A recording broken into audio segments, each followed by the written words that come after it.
We've got a baby puking. Hi everybody, welcome to the live of Emily and Alfie. Yes. Yes. Is that Stanley you can see? Right, hi.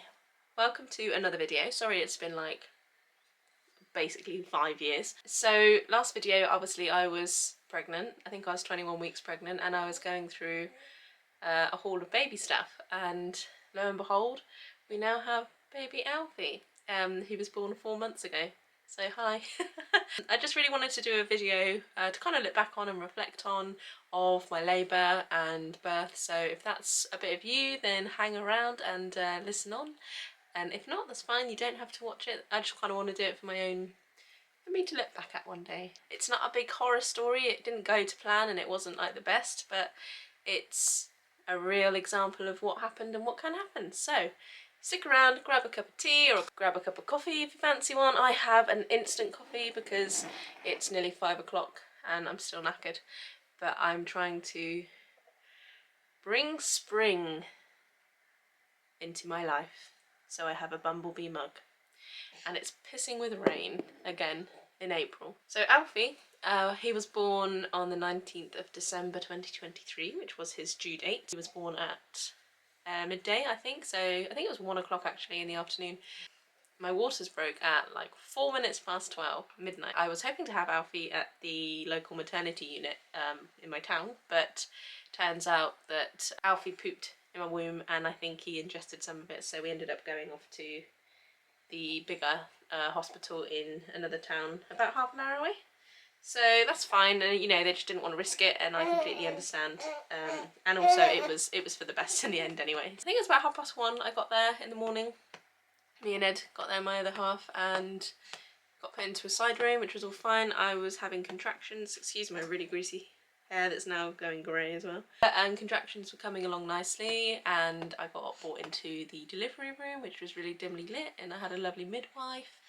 I was 3 centimetres dilated. They said we may have to induce you because obviously he has ingested some poop and we need to make sure he arrives safely. So they waited and monitored us for a little bit. They took us both up, so we were both being monitored, and an hour later I was 10 centimetres dilated. So I had basically, it was basically quite a quick labour.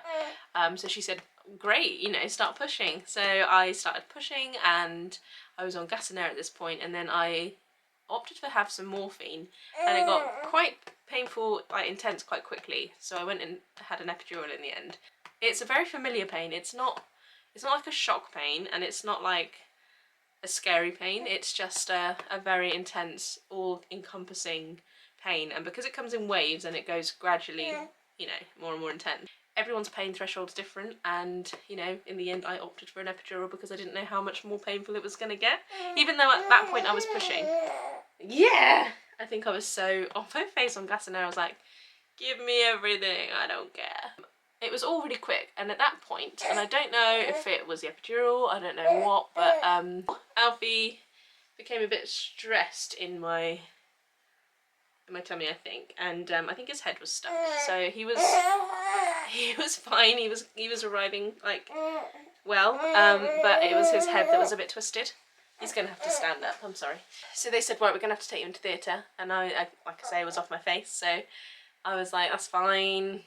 Do what you gotta do. Yeah, we did. So they took me in with Ed and they ended up giving me an episiotomy, which is a cut to get him out, and they used forceps to pull him out because his head was stuck. They were pulling him out and I had no pain because I had the epidural. I don't think you really remember much of it, but this is quite like a skimming across the surface story. But yeah, it was a crazy time, and Alfie came out 12 hours later or 13 hours later. I think it was a bit scary at first because they have to get them to take their first breath, and I think like it felt like an eternity. It felt like they were struggling with him. It felt like they were going, oh, it's okay, he'll breathe in a minute, and I'm going, is my baby breathing? And I'm still off my face, don't forget, and then I'm vomiting because I think I've had so many drugs and I'm stressed, and then I heard him cry, and my partner heard him cry, and I tell you, a magical moment. Hey, I'm trying to tell people about your arrival. a magical moment was when he was crying and he'd come out, and I think he was with Ed. And obviously emotions were high, everything was intense, and then I just went, Alfie, because I'd been talking to you in my tummy, hadn't I? I had been talking to you in my tummy. So I said, Alfie, it's mummy. Alfie, it's okay. Like that. And he went quiet. And I don't know if they were trying to comfort me, but they said, oh, he recognises you. They were saying, oh, we can tell he can recognise you. Sorry, Mum. Okay, Jose. I think he has a severe case of FOMO. He probably wants to see what's going on. 2 seconds while I attach to Le Bébé. I had to stay in afterwards, in the hospital for like observations. I was in for 3 or 4 days, I think, where they kind of had to give me a catheter, which is like a balloon that you just automatically pee into. It like empties your bladder, and you know, just kind of monitoring in that sense.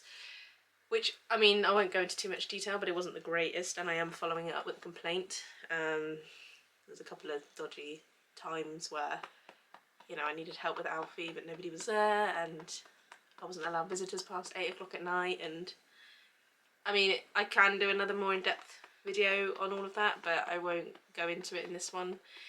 But basically we have Alfie, and he is very happy and healthy, and he was 7 pounds when he was born. I forgot to mention that. He is now weighing a ton. He's getting very heavy. I've managed to breastfeed, mostly. I put him on formula, I would say, I don't know, a couple of months ago, like a little bit here and there. And that's increasing slowly. He definitely has formula before bed, so we get a few hours sleep. I believe we're going through a sleep regression at the moment, and like a developmental leap.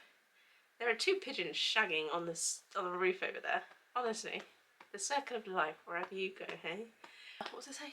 Soon he'll be weaned, so I got a load of things for weaning him. Yeah, I'll do a little haul on what I've bought to wean you. He looks so happy.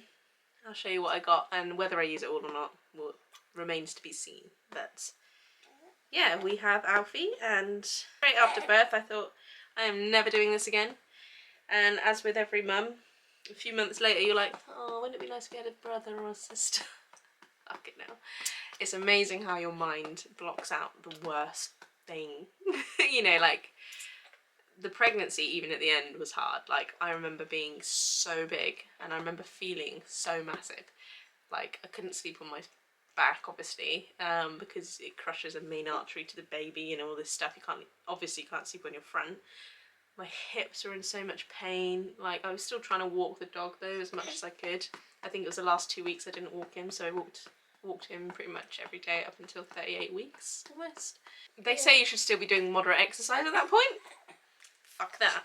And they're like, oh, moderate exercise is like an hour of brisk walking or swimming or yoga or on your bike, and you're like, mate,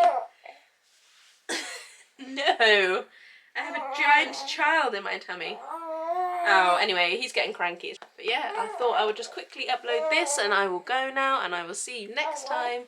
But yes, that was the arrival of our son, Alfie. Say bye. We love you. We see you soon. I've got sick on my face. Trying to grab the camera. Bye.